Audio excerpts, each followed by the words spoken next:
Benny Hill shot a scene in 1989 that would ruin everything. His show made a lot of people laugh for 34 years. But this sketch made everything different. Within 48 hours, there were 2147 complaints. Late last night, sponsors pulled out. Protests were held by feminists. Some of his biggest fans even turned away. The BBC said it was the end of laughter. What was different about this scene from all the others that had happened? Why did the bosses freak out and tell everyone to destroy every copy? No one thought the truth would be so upsetting. It wasn't a surprise that Benny Hill was funny. He was born with it. Henry Hill, his grandpa, was a circus clown in Southampton from 1890 to 1910. Henry wasn't any old clown. People knew him for Pratt Falls, which were those funny, over-the-top falls and quiet mime acts that could make a crowd laugh out loud. But what made him stand out was how he got people to join in with the act. He would look people in the eye, make up lines on the spot, and include strangers in the show. It wasn't just skill. It turned into a family habit. Alfred Benny joined the circus when he was 16 years old and carried on the family tradition. It wasn't just a home for them. Their small apartment above a butcher shop was also a place where they could learn. This is where the Hill family's comedy roots grew even stronger, setting the stage for everything Benny would become. Every Sunday afternoon in that small apartment was noisy and crowded. Alfred would teach people how to be funny in the living room. Benny learned how to fall without hurting himself, how to match his facial reactions to jokes, and how to use everyday furniture as props when he was 8 years old. It was not just fun, it was work. Fred taught him routines, and Benny copied everything he did. The right time was very important, and even the smell of meat from the butcher shop and the floorboards that creaked became a part of his fantasy. What began as a way for a father and son to spend time together turned into a full-on comedy lesson. Years later, when Benny changed roles in an instant or nailed a slapstick scene on TV, it was all because of those Sundays full of laughter, discipline, and trying things out and seeing what worked and what didn't. Funny things didn't shape him only, though. In his teens, Benny worked with Hans Dairy in Eastleigh to help bring milk in the early morning darkness and cold. He drove a horse-drawn cart through streets that were empty, where he met strange people and saw strange things happen. After many years, he wrote a song about those feelings. Ernie is the West's fastest milkman. In 1971, it was #1 in the UK charts for 4 weeks and sold more than 400,000 copies. Some parts of Ernie were based on real people, like a bread delivery guy named Ted, who Benny used to compete with. Then, in 1942, everything changed.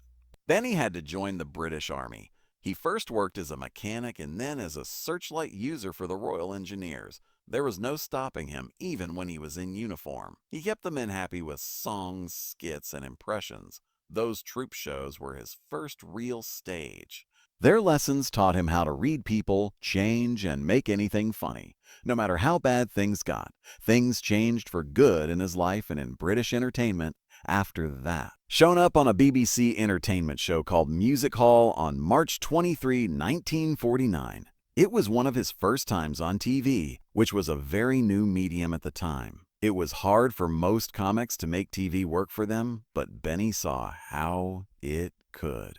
He knew that speed, outfits, camera tricks, and big faces were important for TV. He had a style that was quick, silly, and sharp over the next few years, and he was on shows like Mud in Your Eye and Hi There. He would quickly switch between roles and talk to people at home through the fourth wall. He wasn't just a new comic by the early 1950s. For the TV age, he was someone who changed the rules of humor. In 1954, only 5 years after his first TV show, Benny was named Television Personality of the Year. Those were more than just pretty awards. It meant he had finally arrived. People in Britain loved him. He wasn't stuck in the past with his jokes. The idea was new, graphic, and fun. He wrote his own stories, tried out new roles all the time, and made fun of whatever was popular at the time. Plus, getting that award made way for something even bigger. The beginning of the 1955 Benny Hill Show. One man's experiment turned into one of the most famous and important comic shows in British history. Benny did the show, but he wasn't the only one. Hank McGee was a very important piece of the puzzle. McGee was born in 1928 and wanted to be a doctor at first. But after his father died, he became an actor instead. Before he joined the Benny Hill Show in 1969, he worked in theater and went to school at the Italia Conti Stage Academy. He played the quiet, well-spoken man surrounded by crazy people for more than 20 years. Without breaking down, McGee always kept a straight face even when things went crazy. Then there was Jackie Wright, the short, bald man in Britain who got hit the most. She was born in Belfast in 1904 and was only 4 feet 11 inches tall. In the U.S., he first worked as a Cadillac bodybuilder. During the Great Depression, he went back to the U.K. and ended up in music hall. In the 1960s, Benny saw him, and he quickly became a fan favorite. The team had a different feel when Bob Todd joined. He was born in Kent in 1922 and first studied to be a doctor. During the war, he joined the RAF and even tried farming. The big break he got came when he met Ray Galton and Alan Simpson in a pub. Bob could make his face droop and look confused, which made him great at playing police officers, generals, or judges who would mess up. He started working on the show in 1968 and finished it. He added something new as the show went on. The Hills Angels. In the 1980s, these were the women who started to show up dancing. The show became flashier, sexier, and more divisive because of them. Sue Bond and Anna Dawson, 2 dancers, became famous on their own. The routines were perfectly planned out and wore funny, eye-catching clothes. Some people said the show made women look like objects, but many of the dancers later said they chose what they wore and how they acted. Benny's special way of casting people was what made it all work, though. Not a lot of fancy acting or speech interested him. He wanted people to be able to dance, pull faces, fall down, and move quickly. People who were good at timing or dancers often got his attention over trained actors. That's how he found stars like Bob Todd and Jackie Wright. Even the Angels were chosen based on how well they looked and moved on camera. Benny Hill changed British TV for good on January 15, 1955. His new show on BBC One wasn't rude or loud. The first few shows were actually pretty boring, but they were smart, funny, and new. Hill used a mix of silly slapstick, smart wordplay, and sly humor. Something you didn't see on TV very often back then was him making fun of leaders and people in power. Benny wrote the show as well as acting in it. He was in charge of the whole show after that. Audiences took note. They came back over and over. The show was a huge hit by the end of the first year. It wasn't long before the BBC Risky Show became one of the most talked about in the country. The show kept getting bigger over the years. Then it was December 27, 1971. It was the Christmas special night, and something historic happened. More than 21.1 million people watched. That was more than a third of the people living in the UK. For one night, Benny Hill brought the whole country together in front of their TV. There were crazy chase scenes, funny sound effects, and guest stars that made it all feel like a big deal. People of all ages laughed. It wasn't a coincidence either. In the 1970s, Benny Hill had the most viewers of any show. But that night before Christmas, that was the top. It showed that comedy doesn't have to make people disagree. It might bring them together, even when it's Christmas. The show moved from the BBC to Thames Television by 1969. Things really took off after that. Benny had more freedom and more money with the new setup. The sketches got more visual, the jokes got shorter, and the sets got a lot better. He made famous figures like Fred Scuttle and the Hills Angels, a group of sexy dancers who made the comedy more interesting. Over the next 20 years, they made 58 one-hour shows. Every one of them felt like a short movie. Benny wasn't in a hurry. The show didn't have a set time. He checked each show many times to make sure it was perfect. He could do some of his best work when he was free. Soon, everyone laughed, not just Britons. In the late 1970s and early 1980s, The Benny Hill Show was shown in 93 different countries. His sense of humor wasn't based on words. It was comedy with funny faces and body gags. Things that made everyone laugh, no matter what language they spoke. There were $26 million in sales for Thames Television every year, just from outside of Britain. The show played late at night in the US and became a cult favorite. Australia, Japan, and Germany were among the places that bought the tapes. Some even said that Benny was better known outside of the US than in the US. The show reached so many people. British humor could go around the world thanks to this. Even though some reviewers didn't always believe in him, he started getting awards. He won a BAFTA for Best Writer in 1972. Then, in 1980 and 1981, the show was nominated for an Emmy in the US, an award that doesn't happen very often for a British variety show. It won the Rose d'Or in 1984, which is one of Europe's most prestigious TV awards. What his fans had always known was finally seen. Benny Hill was a great comedian. His humor was sometimes called lowbrow, but the smartest people in the business couldn't deny his skill. Work was very hard behind the scenes. It took 6 whole days to film a 30-minute show. This show didn't end in a day or two like most do. Benny expected you to be perfect. They tried a joke again if the first one didn't work. A fake was made over if it wasn't right. Even though he pushed the team hard, the results were clear. Every joke, every fall, and every silly face were planned out to the second. They were too tired to run after 5:30 p.m. without having to work extra hours. The group worked hard and on time to make sure it was done right. Benny had full creative power, which made it all possible. He was the one who wrote 95% of the sketches. He did more than act. He made the movies, edited them, and sometimes even chose the music. He took a notepad with him and wrote jokes all over the place. He also didn't like hearing from other people. If someone asked him to make a change, he would politely say no. He stuck to what he saw in his mind. It was rare for British TV to have that much power, but it gave the show a style that no one else could copy. The Benny Hill Show was more than just a show. It showed what was going through one man's mind. Of course, all that work cost something. By 1989, it cost about $450,000 to make each show. Today, that's more than $1.04 million. The money was used to build huge sets, buy outfits, shoot on location, and pay for those crazy chase scenes with lots of extras.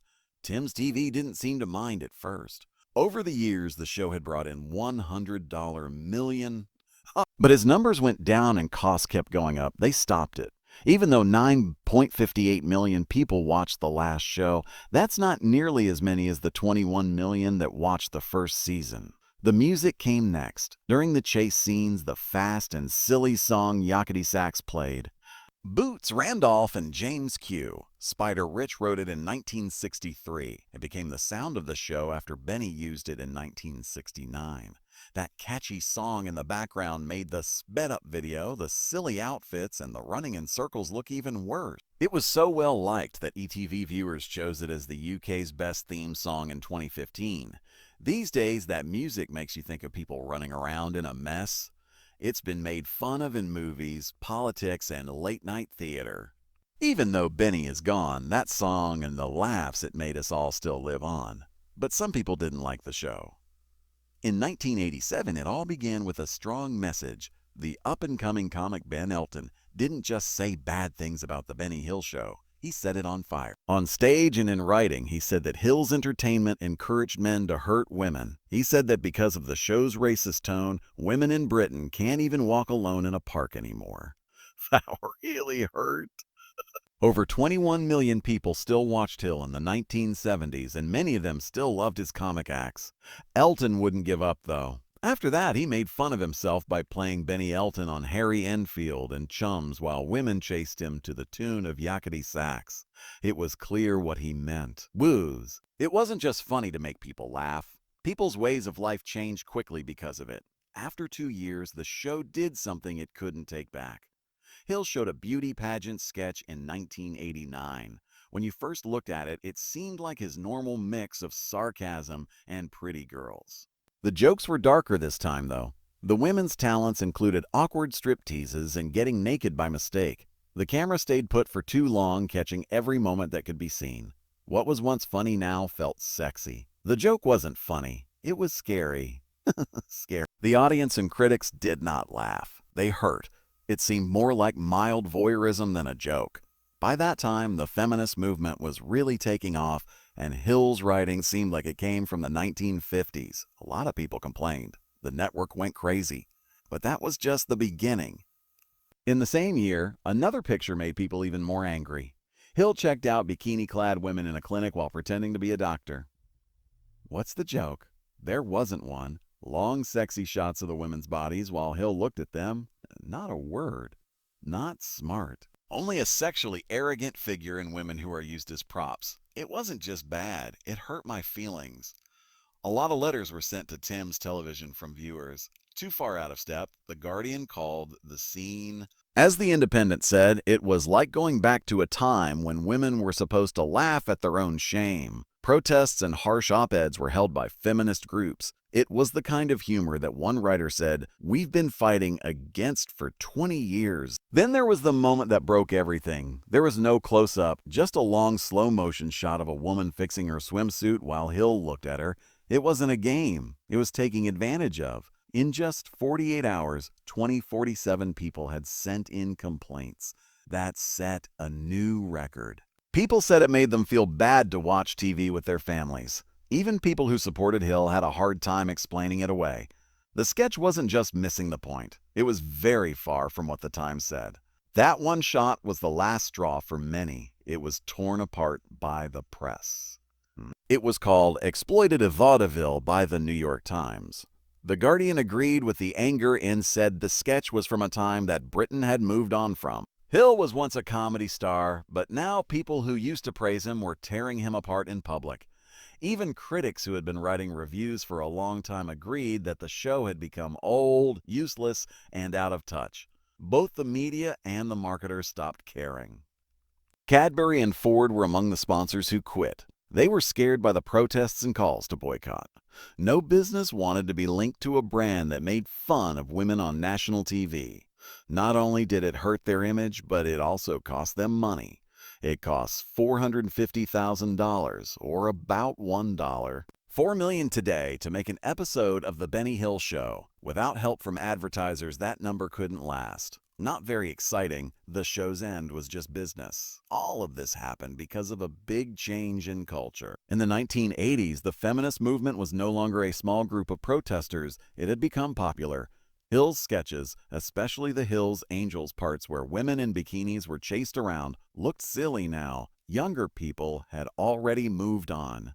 French and Saunders and The Young Ones were two shows that had smarter and more eggier humor. Men chasing women to silly music used to feel like it was from a long time ago. This was made clear by a YouGov poll from 1988. 68% of British women under 40 said they thought Hill's show was old and rude. 44% of guys the same age agreed. For older watchers who still had good memories of Hill, that gap grew even bigger. The math showed it. People who watched Benny Hill were getting older and fewer. Young people didn't just hate the show, they turned it down. By 1989, even TV reviewers who had stood by Hill for years began to turn their backs on him. The Guardian told it like it was. Not in sync with the times. The Independent said that the joke was embarrassing. It didn't feel like a national gem anymore. It felt old and worn out.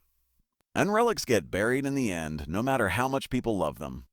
In the morning of November 7, 1989, Benny Hill went to Thames Television's main office hoping to hear good news.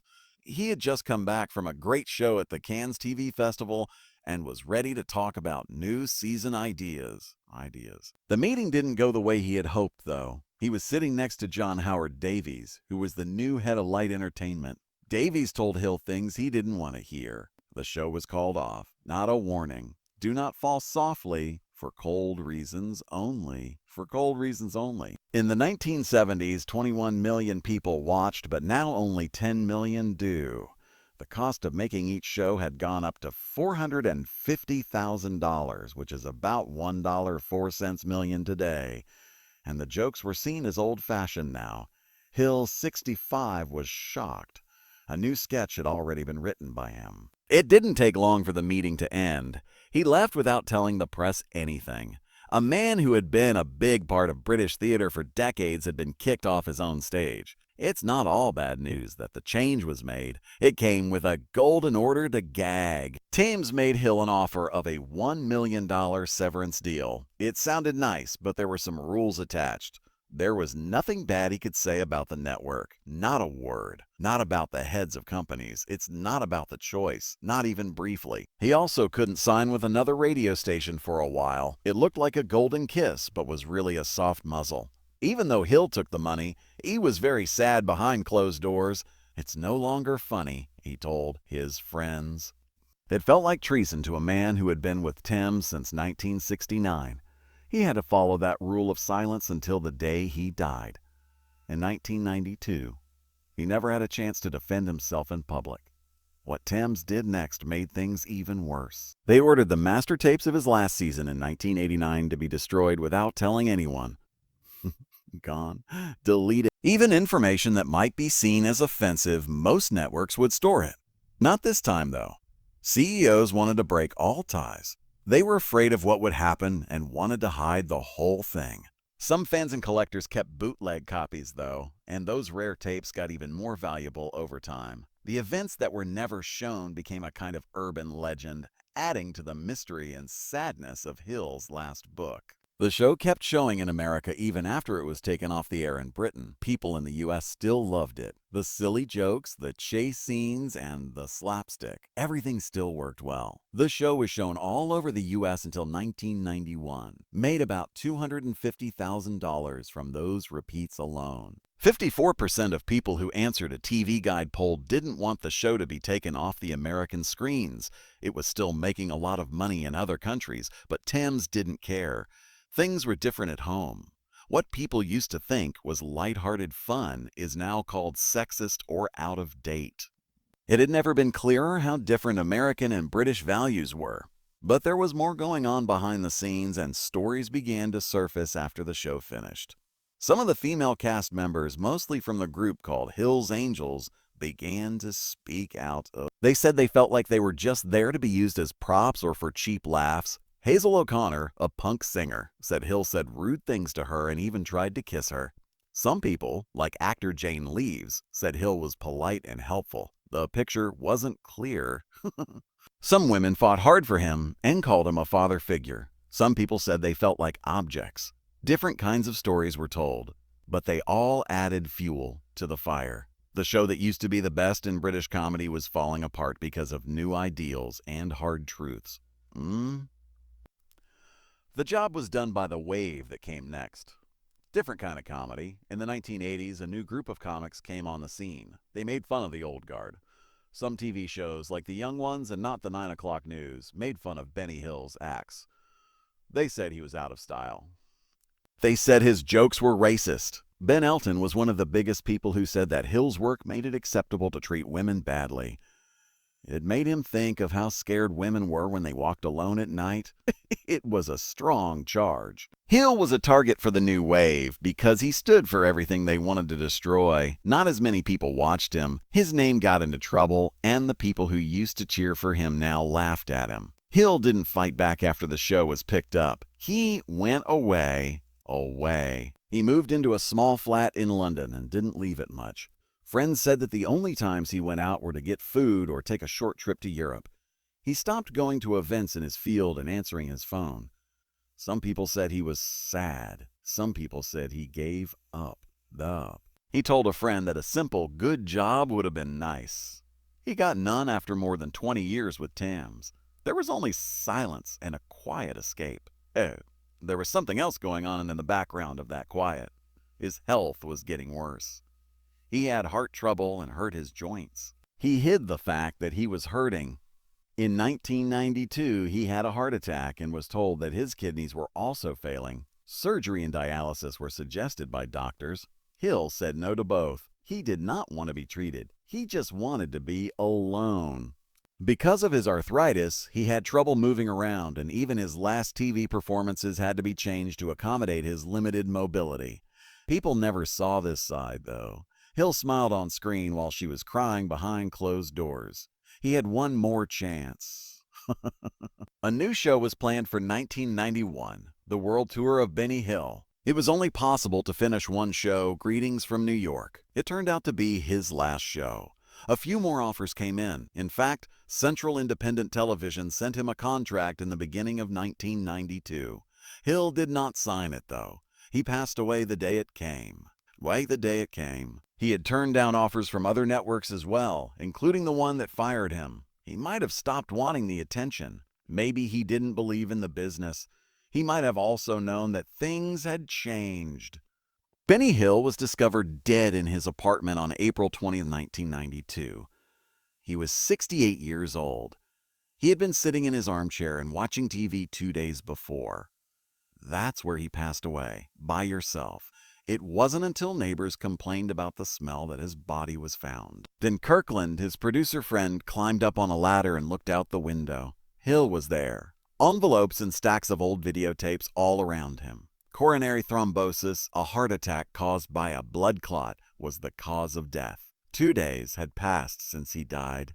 A man who used to make a lot of people laugh died quietly, without being seen or remembered. That was the last joke's punchline, which he didn't mean to include.